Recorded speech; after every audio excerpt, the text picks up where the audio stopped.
welcome to the Pastor Mike Drop Podcast. My name is Mike Housholder. I am your host, and I'm joined by my co-host, Emily Langpaul. Hello, Emily. Hello. How are you? I'm great. How are you? Good. I know you're excited because we're going to talk football. Exactly. On this episode. I'm ready. Your favorite thing? Yep. On your list of favorite things, where does football go? You know, I appreciate that it's fun and other people do it or pay attention to it more than I do. But I don't often.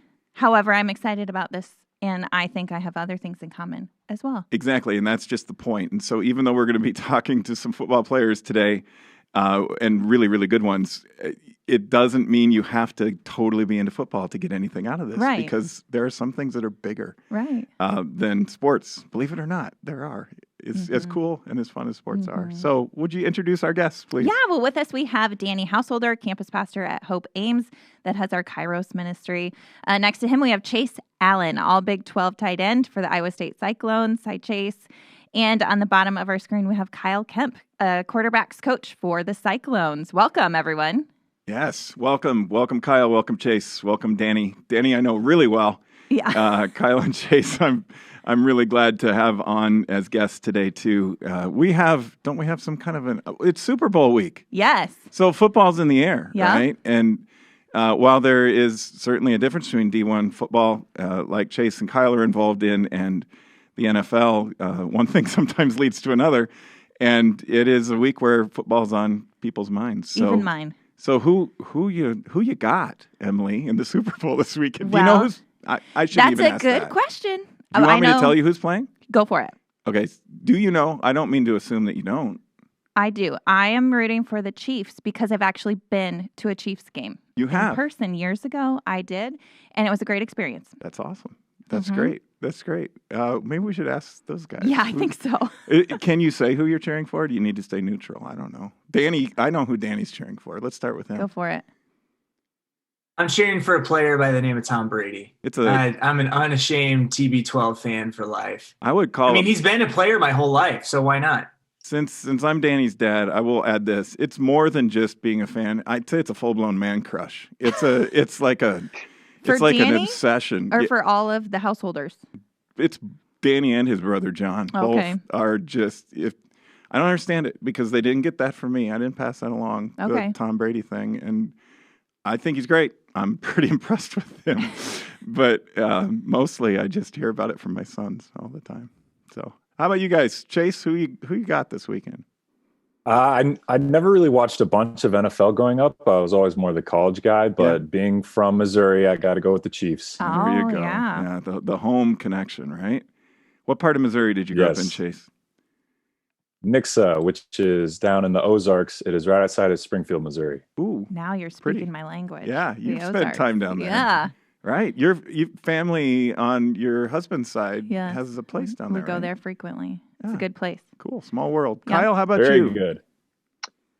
I'm a big Tom Brady fan. Has always been since I was a kid, so I got to go with the Bucks. It's pretty hard to root against them, though, too. I like Patrick Mahomes, so I like the Chiefs as well, but if we're going to go favorite quarterback, it's got to be Tom Brady. That's awesome. So Kyle played quarterback at Iowa State. He's now the quarterback's coach at Iowa State. And so it's interesting to me. He jumps right into the quarterbacks. I mean, that's the way you see it. Is Tom Brady your favorite quarterback growing up, or did you have others that you cheered for more? He was. He's a favorite I've had probably because the style of play I had probably replicated what he did too. So I'd say he's been the favorite since day one. I like Peyton Manning growing up too. Big Aaron Rodgers fan as well.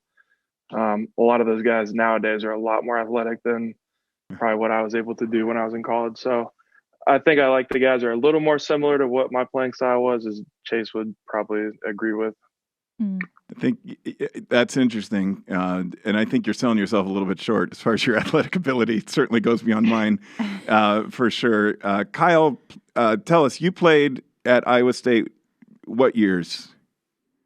2016 to 2018. So I went to Oregon State University out of high school, went to a junior college, and then I was on the team from 16 to 18. And then this is my third year going on the staff. I was a quality control in 2019, and then I'm a graduate assistant. So I work with the quarterbacks and kind of the rest of the offensive skill players right now in my current role. Excellent. That's awesome. So So once you came to Ames, since then you've stayed in Ames, either as a player or on the coaching staff.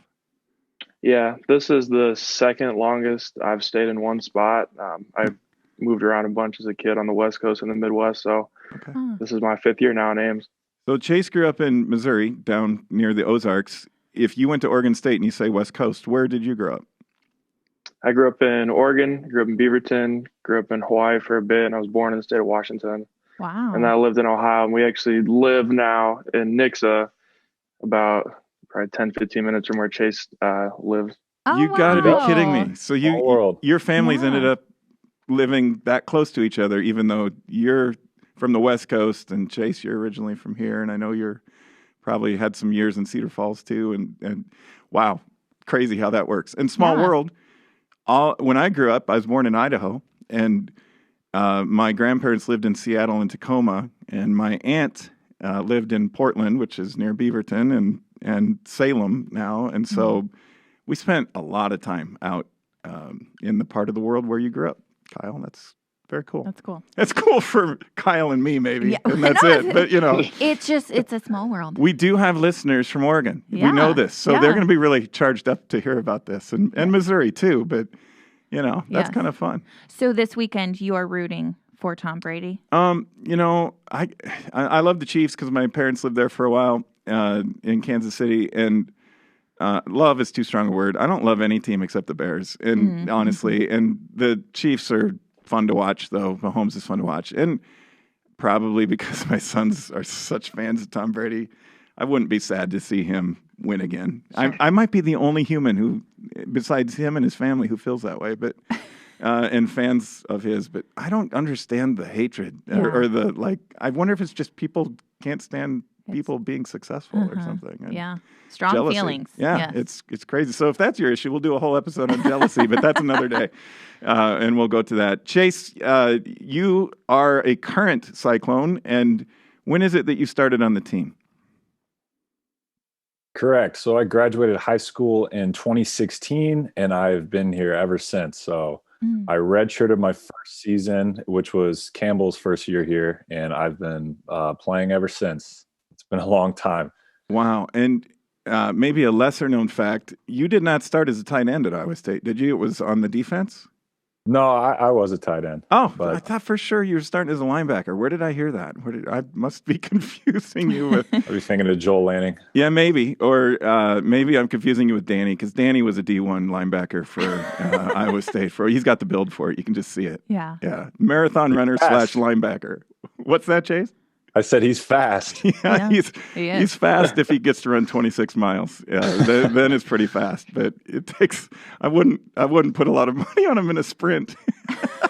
Sorry, Danny. It's just too fun. But it's the truth. Go ahead, Danny. It's the truth. You're not lying. It's the truth. But there are very few people who can run a marathon like you can, and so that's kind of fun to watch too. And we really will have an episode someday where we talk about endurance and how that relates to faith and marathons and all those things. So another day. Yeah. So we've already covered the first 2-minute drill question. I realize that. Well, we talked about their story. So let's jump ahead to the second 2-minute drill question. But let's start a 2-minute drill, guys. Let's put that one on.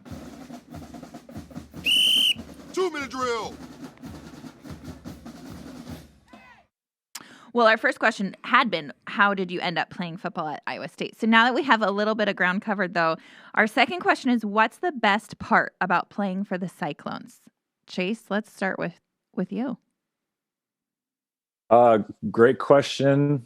I think for me, being a Cyclone fan growing up, my dad used to coach here in Ames, and I went to school here when I was from kindergarten to 3rd grade. So I was a really big Cyclone fan then, and I always felt a big sense of pride. We had some good teams back then. They went to some bowl games. So whenever I got to the end of my high school career and I got the opportunity to go represent for the school that I always loved, that really being able to play for university I care about, that's my favorite part. That's very cool. That's really awesome. And your dad still coaches, doesn't he, Chase? He is recently retired. He finished up his coaching career at Missouri State down in Springfield. Okay. But now he's still very involved with football. He's a head football coach for a long time. Wow, that's really cool. And so from Ames, he went to UNI, didn't he? Or was there a stop somewhere along the way between Ames and UNI? So he started at UNI. That's it. And he was a player. He played quarterback there. And then he was kind of like Kyle's position. He was a GA. And then he worked his way up to be a head coach. And my sister was born there. Then he took the head coaching job at Kansas. That's where me and my little brother were born. Went to Ames and then finished up down at Missouri State in Springfield.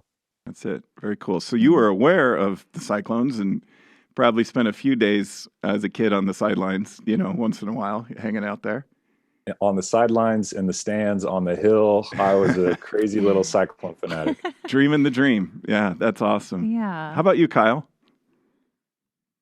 Ooh, I would say the best part about playing for the Cyclones, honestly, is being with, the guys in the team. I didn't grow up an Iowa State fan. I didn't know what Iowa State was until I came here. But once I got here and I really understood how much people care about this place, it was so cool to just be in a fan base that, man, maybe a lot of success hasn't come here, but they still care about their team. And then being with a group of guys that all they care about is football. So personally, for me, that's my favorite part, is just the people that are associated with this program. It's interesting to hear that, from the outside, it might seem more like, it's the spectacle of it or whatever, but underneath it, it's people and it's relationships and it's connections. And that's a big leap of faith for you, Kyle, coming from the West Coast, growing up there, and suddenly you're in the Midwest, and welcome to weather and winters and all sorts of things. But I'm really glad you did. I'm really glad that you made that move. And that,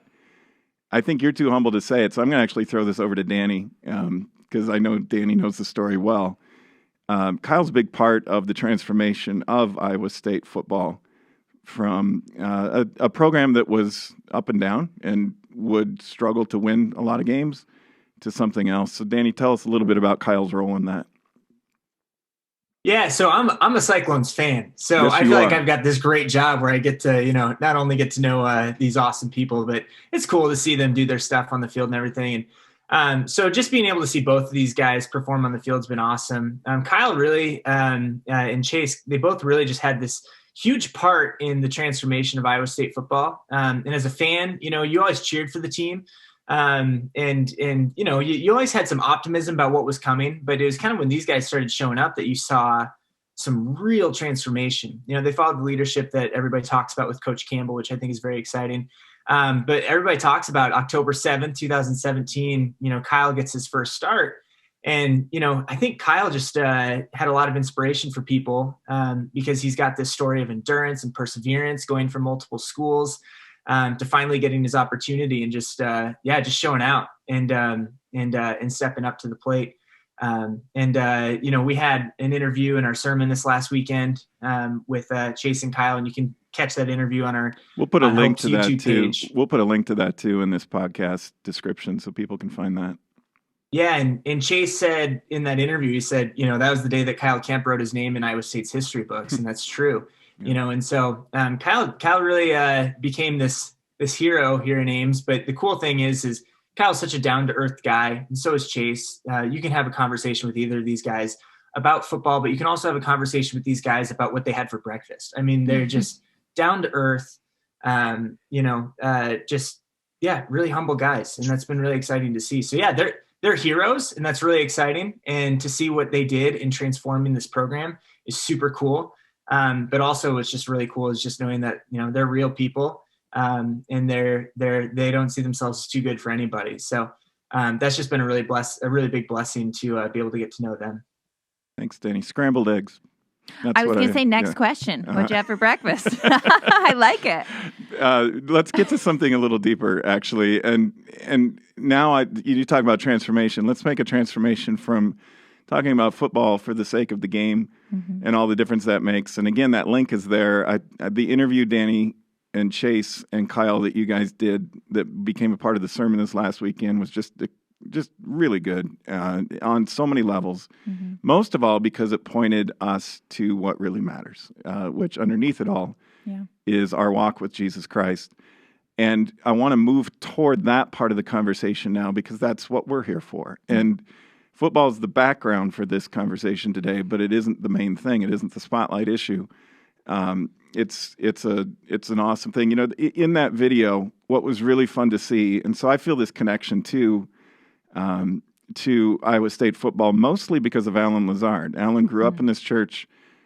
His mom was on our production team, which helps put these things together. So we saw him as a little kid running the hallways of this building. He was always very fast and athletic and all that. He ran cameras here. He did, the whole deal as a volunteer. And to see him be a part of the transformation of the Iowa State football program too, I know that means a lot to him. And so in the linked video that you can see from this podcast, the interview of Chase and Kyle, there's a couple of shots where Kyle's quarterback in those games. And in fact, one particular pass that sort of started to transfer Iowa State's fortunes was from Kyle to Alan. So just a subtle little thing underneath from a guy who's a part of our ministries up in Ames now to a guy who's part of our ministries and is now a Green Bay Packer. I'm going to get through that. But I love him. I love one Green Bay Packer. There you go. And that's it. Well, I love them all. I don't like any of the rest of them. But that's just a Bears thing. I'll get over it. But I just love the way God weaves our stories together. I had no idea, Kyle, you're from out west, and same kinds of places I used to visit as a kid. Chase, you and Kyle have parents who live close to each other now in Missouri. Go figure the odds on something like that. I believe God writes our stories. I believe God is the author of these things, and it's no accident that the five of us are having this conversation today, that we're here. I do believe God's in these things, and when you realize that God's in these things, it starts to help in every aspect of life, not just the mountaintops, but the valleys. So the next question kind of gets to those valleys as to what difference does faith make when football isn't doing it or life isn't doing it for our listeners and people who are up against it today. Let's ask that question, the third one in the 2-minute drill. Yeah. Where do you turn for support in challenging times? Kyle, let's start with you. Yeah, so for me, the biggest thing is I grew up going to church. My family kind of started me in that, in that whole process. And then once I got into high school, I kind of fell away from my faith a bit and did a bit in college too. Like I said before, I went to Oregon State. I didn't play there. I went to JUCO, didn't play there either. So from a, personal confidence and just an athletic standpoint, like I was probably at the lowest of lows for me of a guy coming out of high school, have all these expectations and then you're not doing anything. And then I had to essentially take a true leap of faith to come here. And, for me, I just had to keep leaning back into God. And that was the thing, like, hey, you're as low as you can get right now. But you still have God in your life. You still have people in your family to support you. So that was the reminder of I always need to turn back to the Lord when things do get hard. But at the same time, too, when I did start to have success and things did start to go better, that I still have to turn to him as well. So I got to learn both ends of the spectrums. I was humbled on both ends of them. I was humbled when it was successful and I was humbled when things weren't going well. And I just was reminded that you constantly need to have, that presence in your life because you can't just come back to him every time things are going bad. And so that, that was a really important lesson for me to learn.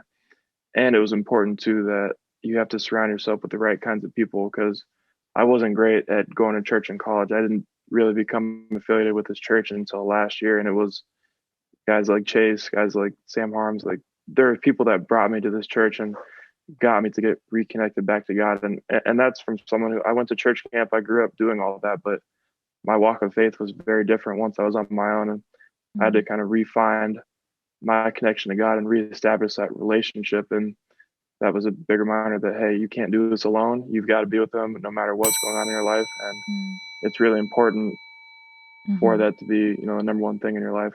Yeah. Kyle, I'm gonna hit the pause button there for a second. I want to dive even a little deeper into that. So we're going to go a little out of order today because the bell you hear in the 2-minute drill and the clock that you see on the screen if you're watching on video, it's a guide. It's not a hard and fast rule. This isn't pardon the interruption on ESPN. So we're gonna pause there for a moment, and I want to take, because here's what I know. I know that the tens of thousands of people who tune into this podcast that somebody in that group of people is hurting hard right now, and others are hurting in sort of more subtle ways, or they feel like they're wandering in a wilderness, or they can't quite put their finger on what's going on. And Kyle, some of the stuff that you just talked about, I think is worth noting. How important it is to make a distinction. And I want to be really careful about this because I don't want to be judgmental about people who are at church but maybe aren't all the way in there. But at the same time, I want to challenge those folks too. Because it's easy to get into the routine of going through the motions of church. Even during a pandemic, you'd be like, yeah, I tuned in online, or I watched the 90 Seconds of Hope video, or I listened to podcast. Or I read my Bible verse for today on my app, or I did whatever. So I'm good, right? I'm doing the drill. I'm practicing the disciplines, or maybe not. It's just I'm a member of a church, and my family goes, or I grew up in a church, or whatever the story is. That's better than zero. I mean, that's better than nothing, because at least you're a step towards something. But Jesus, there's this verse that just jumps off the page at me, and I've been thinking about it a lot lately. And then Kyle, when you said what you said, it made me think about it some more.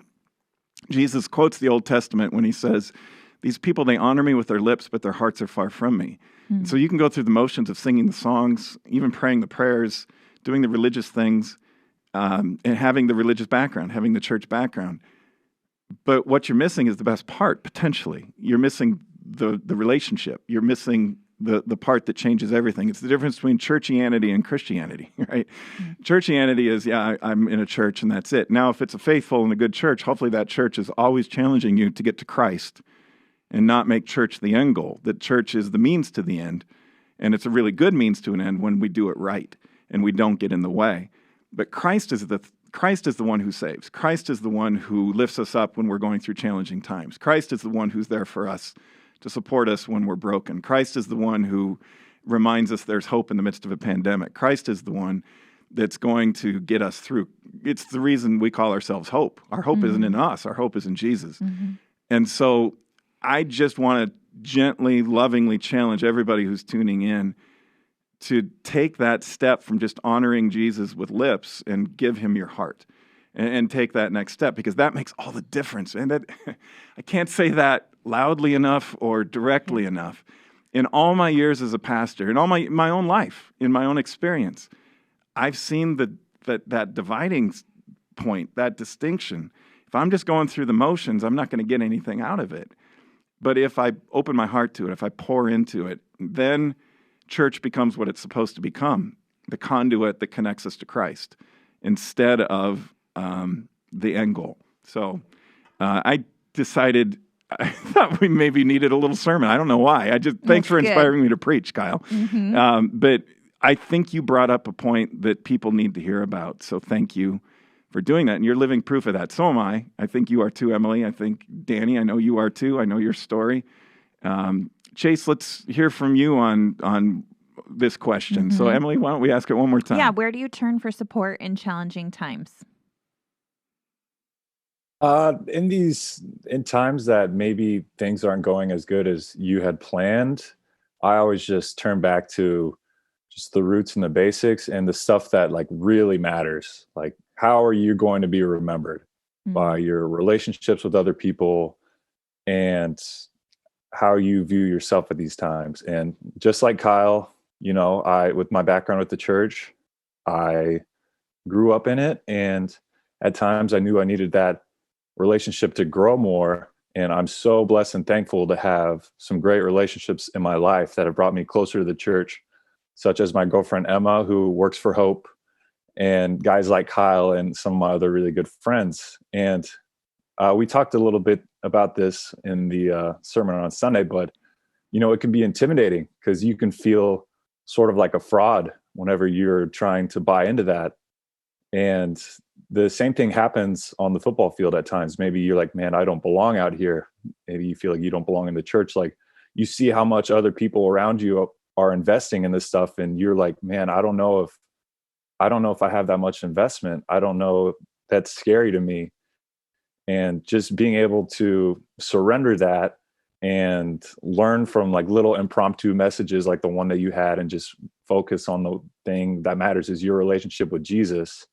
that is really what helps center me and let me take on the next day.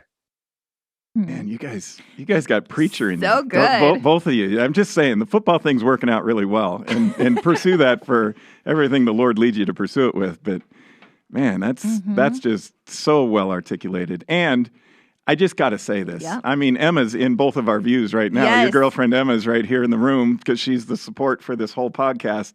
So thank you, Emma. I'd have you come on video, but I wouldn't do that without warning you ahead of time. So, Chase, yes, Emma's awesome. Emma's I totally great. agree. Yes, we she are is. blessed to have her on our team here at Hope. How So, fun. yeah, it is. Yeah. It is. Okay, our next question is, how did you get connected to Hope, Ames, or Kairos? Whoever wants to go first. Let's go with Chase first this time because I think Chase had something to do with Kyle getting there. Sure. Yeah. So meeting Emma and some of my other good friends here, like Kyle said, Sam Harms, whenever I know I wanted to get more involved in the church community, and we have some great resources on the football team as well, and some other guys that are really involved in the church. And I tried a few different things in Ames, but I ended up going to Kairos for the first time when they're at their location in North Ames. And then once they moved over to the link in West Ames, I'm like right by their facility here. So it's always super easy, and I get to just go in, and there's a lot of football players that go to that. So we're just like a head taller than everyone. We can see over the rest of the congregation and kind of see each other there. So I just say the people that I surround myself with really are what took me to Kairos and Hope, and I thank them for it. Thanks, Chase. How about you, Kyle? Yeah, so like Chase said, really this time last year in January was the first time I got brought to Kairos. I didn't know Danny at all. I just moved in with all these guys, and then I kind of fell in love with it from there. But for me, the hardest thing was, I never had a church that was my church family. Like I said, I grew up around it, but even my parents were in Missouri. They went to a church that they were close with, but every time they would send me sermons and things, just watching the church, like I just never felt truly connected with it. And I struggled in my time in college with my walk of faith. And, I felt so distant from the Lord that the hardest thing was, man, how am I going to get accepted back in the church? Like what, I just didn't feel like I belonged. So it was great to go to that first sermon and feel like I could surrender myself to the Lord. Because from there, like I've developed a relationship with Danny, like I'm helping out with the church now.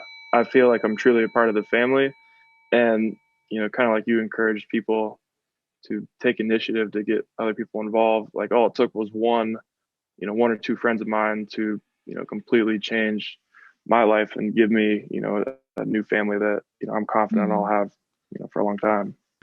Yeah, that's the way that Jesus built his church, and it's still the best way. You just simple invitation, come and see. Somebody invited you, Kyle. Chase was involved in that. Somebody invited you, Chase. Emma, who's sitting right here, is involved in that. Somebody invited you, Danny. I was involved in that. Your mother especially was involved in that. Danny, I want to hear from your perspective as the pastor at Hope Ames, and Kairos is the name of our college outreach ministry at Iowa State. And we've started one now in Iowa City at University of Iowa. And we're doing that at Drake University too, at our new church building there that our Des Moines campus moved to as it merged with Elam Christian Fellowship. Hope Elam is there. That's really exciting.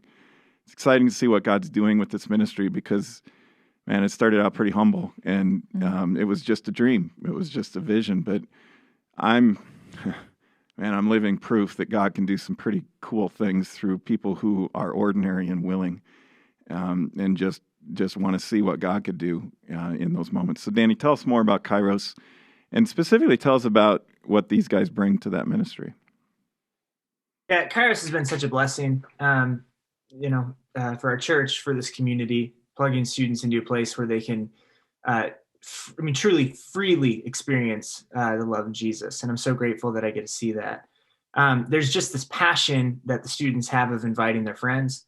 And I don't think that they're inviting their friends to a place because, it's the coolest bar in town with the best drinks, right? No, it's the place where people really can be themselves. You do have free cereal once in a while, though. You do have free cereal once in a while, right? Though, or donuts. You're right. Pre-pandemic, we crushed it with the food. Yeah. Once this pandemic's over, we're going to be back in full force. I mean, toaster pastries, donuts, ice cream. We got a lot saved up now because of that. There's even a bootleg video of you rapping about cereal as it relates to Kairos that's out there somewhere that people can kind of dig around for on YouTube. That I think it'd be worth the dig. It's really something. It's really something. Yeah, that's a good way to put it. It still exists. Yeah, it still exists. It does. So I interrupted you. I'm sorry, son, but that's what we do at the kitchen table growing up. So keep it going. What else do you want to add to that? There's a passion to invite people, and it's because they feel welcome there. There's this name that's been brought up a few times in this interview. It's Sam Harms, and I want to give Sam some credit because I know Sam, and Sam started coming to Kairos pretty much from the beginning when it was this little group. Sam was coming with Emma, and those guys, and Sam was a tight end on the football team, and Sam was the starting tight end back when Iowa State was not winning a whole lot of games. Then comes in Chase Allen, this dude who, Sam's a big dude, but when Chase walks into a room, everybody, has to do this because he's such a big guy, and so of course Chase is now going to be the guy. Chase is on the field, and then now Iowa State's got arguably the top tight end room in the entire country. And so Sam has moved to the back of the line, right? Rather than getting jealous of people and holding resentment, Chase moves in with Sam, and they become friends and they develop this really wonderful friendship. And instead of like holding resentment or jealousy, they grow in their faith together. I mean, how cool is that? So Kairos is a place where people come together, they grow in community, and they seek out what's most important together. And that's a relationship with Christ.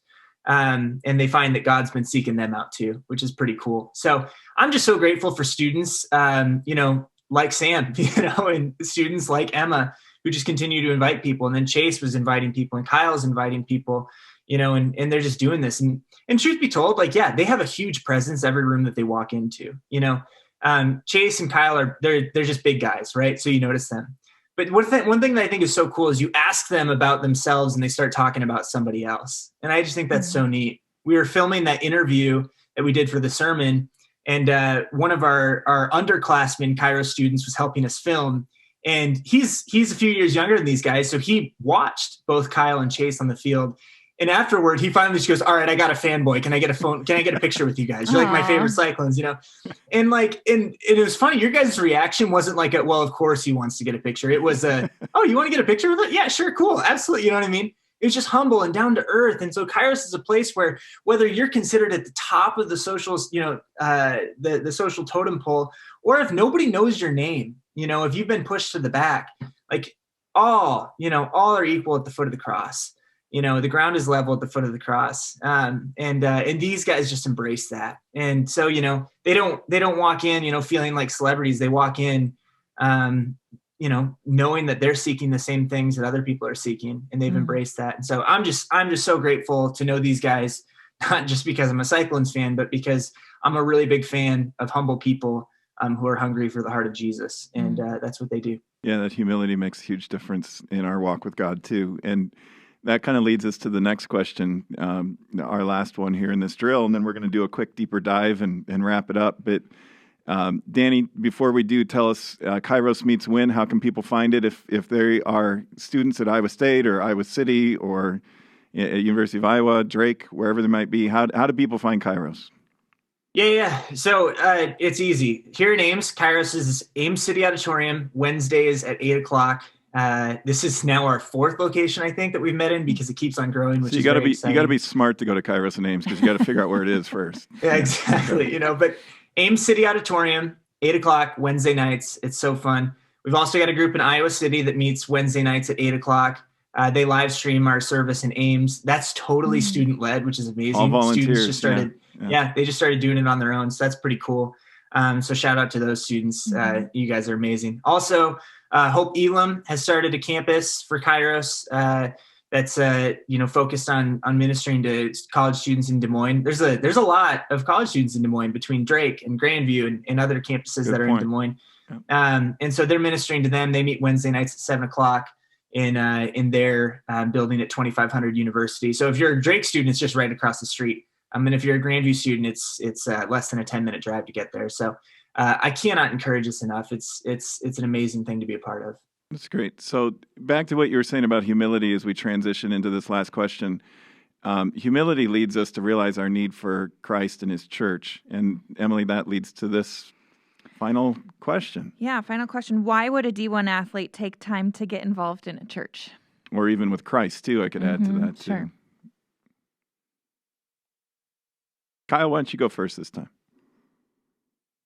Yeah, I'd say the biggest thing, honestly, is because we're just like everybody else. Like, I know that Division I athletes in general get kind of put on this, social pedestal, but at the same time, too, we've got to deal with a lot of different things that are probably unique to us, but also very similar to everyone else. We deal with success. We deal with failures. We got to get up and go about our day the same way people do. And, we're doing different things, but at the end of the day, we have to come back to the same foundation that everyone else does. And that's what Jesus, that's what the Lord, that's where I'd say it's why we do it. Like, we're out there, playing a game in front of thousands of people, and, that can be fun. It can be stressful. It can be a lot of different things. And, kind of like with Danny's preaching on mental health this week, like there's different things that athletes need to rely on the Lord for. And that's why I think it's comforting to know that, no matter the kind of person you are, what you do for a living, or, how you may be perceived to be, you can all come back and have the same foundation of, your walk with Christ.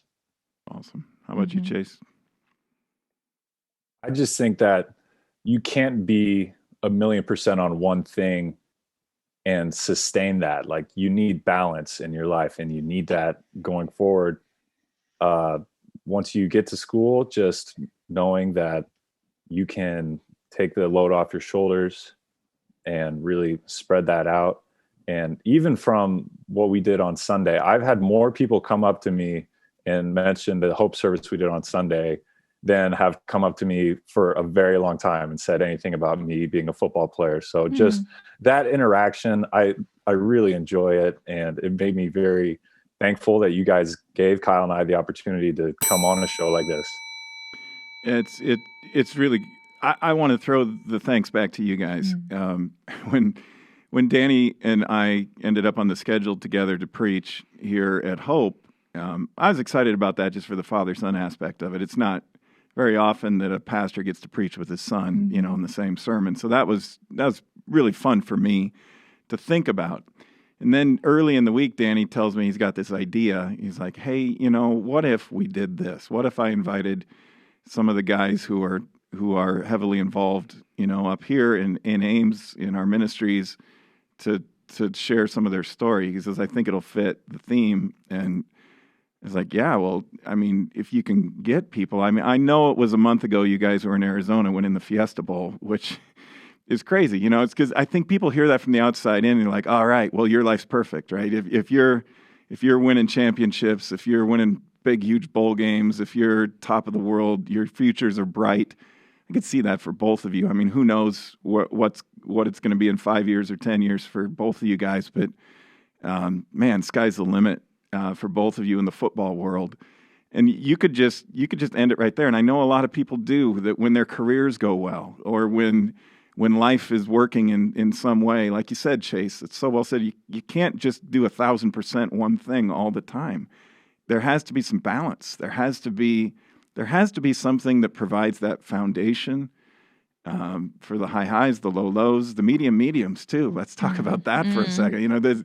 There's just the routine stuff. There's the ordinary stuff. So are you doing that alone, or is Christ in that with you? And what a difference that makes. If you do everything you do, the Bible says this too.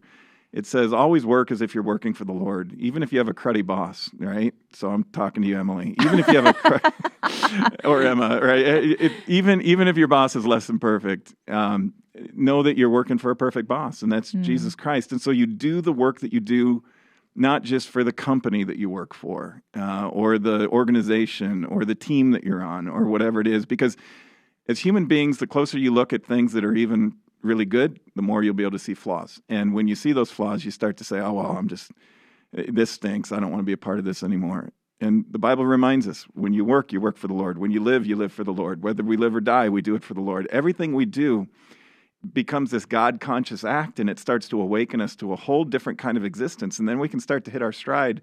And man, there's joy that so many people are missing. I feel like there's so many people who the world looks at as top of the world, but look closer at their stories. Tom Brady's a great example. And I don't mean to pick on the guy at all. I think he's on his way. I mean, I'm praying for that. If he gave his life to Christ, my gosh, what that would do, for him and for the world around him. I think he's close because he was interviewed not that long ago. And this was after his 5th ring, right? Super Bowl ring, his championship. And he goes, yeah, but it's not it, man. There's got to be, I don't know what it is, he said, but there's got to be something else. So here's a guy who's won all these Super Bowls, which so much of our world, sports-obsessed world even, I'm into it, but sports-obsessed world looks at it and says, if I could just win a Super Bowl, if I could just make this level, if I could just get to that point. Do not misunderstand me. Nothing wrong with those goals. I think that's great. Put that on the list for sure. Make it a high goal, whatever. But there's got to be one higher. There's got to be one that's bigger. There's got to be something that grounds us and also motivates us and drives us, and that's got to be having this God-conscious life, this awareness that Christ and His Spirit is with us and is in the big things, the little things, the details, the ordinary things. Then the ordinary stuff's, man, there's so much more joy in it. Because you look, and just because people are successful, think about famous celebrities, Hollywood types. Gosh, there's so many times you just realize you're so close and you're just missing the joy. You're missing the peace. You're missing the best part of life, even though the world would say you've got the best part of life. You've got a great blessing there with whatever you've got, your fame, your celebrity, your pursuit, your success. God's not against any of that. And so it's not a matter of, either or. Well, I either need to try to be successful or I need to follow Christ. Well, maybe Christ wants you to be successful so His light can shine brighter through you.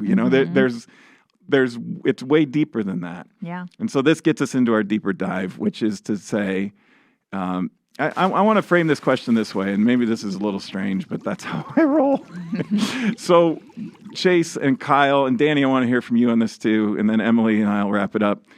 If you were, just so your experience is different than most people. You both have been on the field and been successful for a D1 football program in front of thousands of people with millions watching and all that kind of stuff. Fiesta Bowl champions.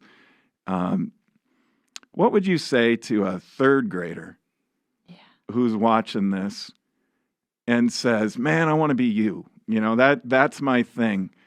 And I think, I don't want to put words in your mouth, but what would you say to that person about, here's what I'd encourage you to do, both in terms of sports and in life. So what would you say to that, Chase? Where would you start with that 3rd grade kid? I'd say first of all, nothing's impossible, and whatever you decide that thing you want to do is, you got to just work really hard and consistently try it. But this, it isn't the end all be all, being in the shoes that Kyle and I were in. And for a lot of people, just physically, geometrically, it doesn't work out like that. You have to be kind of blessed with a lot of things that are out of your control in order to end up in the position that we're in.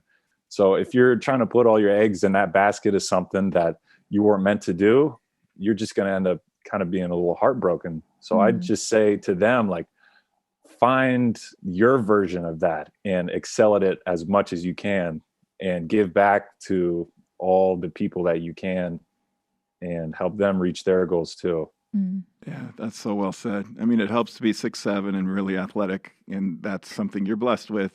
Or Kyle, in your case, to be able to throw a bullet, and with a football and hit targets. And, I played quarterback in high school. This is a little known fact.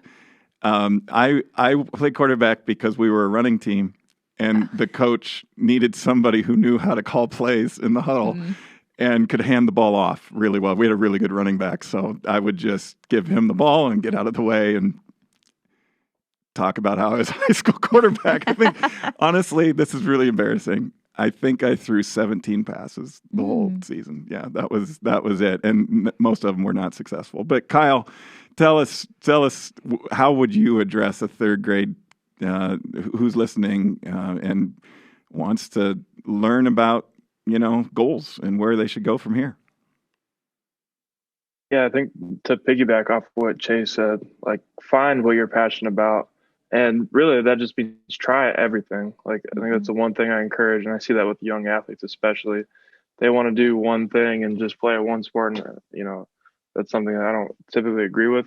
But try everything. It's just in sports. It's not just in sports, but try sports, arts, school, find different things that you're passionate about. And then from there, how can you help other people? How can you give back to your community? Surround yourself with the right kind of people. Like the thing that, if I was to go back and tell myself as a kid, it would just go have fun, make friends, and figure out for yourself, where are the good people at? How can I surround myself with them? What's, a foundation look like for me? And those are the things that I think you can start to introduce, the church into someone's life. It's not just your parents are taking you, but you're involving your friends and family and the people that you care about in your life. And if you find something you're passionate about, then the hard work and loving it and becoming good at it will become naturally. So that's what I would say. Man, this is like one of my favorite podcast episodes ever. Yeah. Just the content. The stuff we're getting to. Thanks, Kyle. Thanks, Chase. Danny, we're running out of time, so let me give you 30 seconds. And you're a preacher, so you'll take a minute. But what would you say to that third grader from your perspective? Yeah, to the third grader who's going to grow up to be 6'1" and 165 pounds. So, in other words, not physically gifted to be a Division I football player. I just want you to know that you don't have to earn the love that God has for you. You're starting from a place of love. And so let that inspire you to chase the dreams that God's put in your life and be open to whatever dreams those might be. God could really surprise you with something that you're going to fall in love with over your life. Nice. These are all mic drop moments. Yeah. So we're already covering that too as we wrap things up. Emily, you lead the largest youth and family ministry for third graders of any Lutheran church in the country. So third graders and you're around them a lot. And you've got 3 kids who will be third graders within 3 to 7 years, right? What would you say to that third grade student that you try to say on a regular basis through the ministry you lead here at Hope? Yep.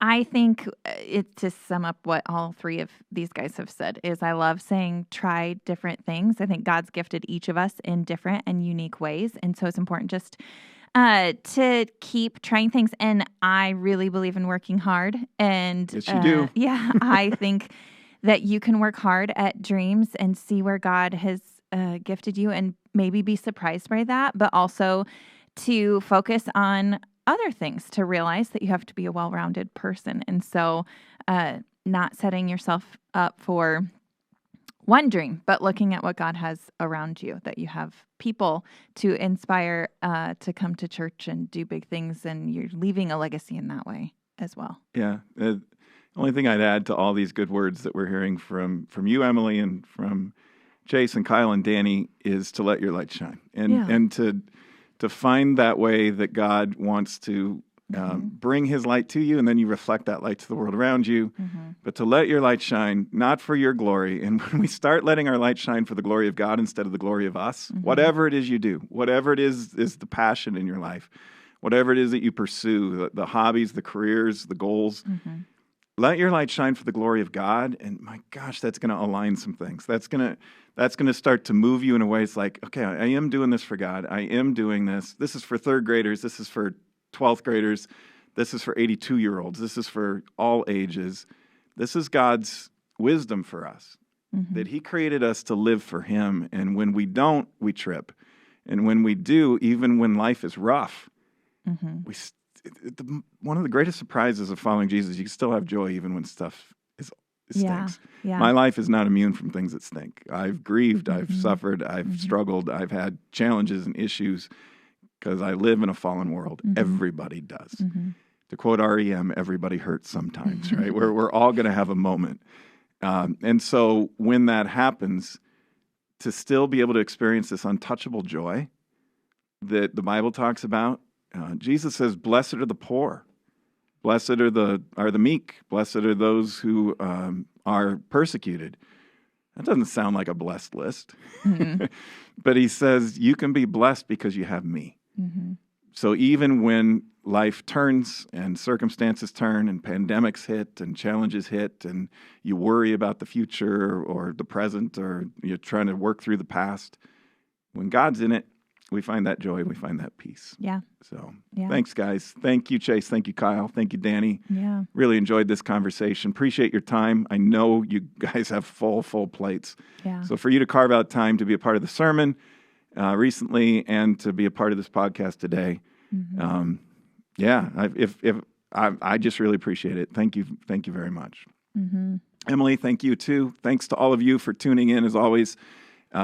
Stay tuned. We've got a lot more great episodes coming up, and I'm so excited about being able to share the good news of God's love with you through these conversations. So we'll see you later. Thanks.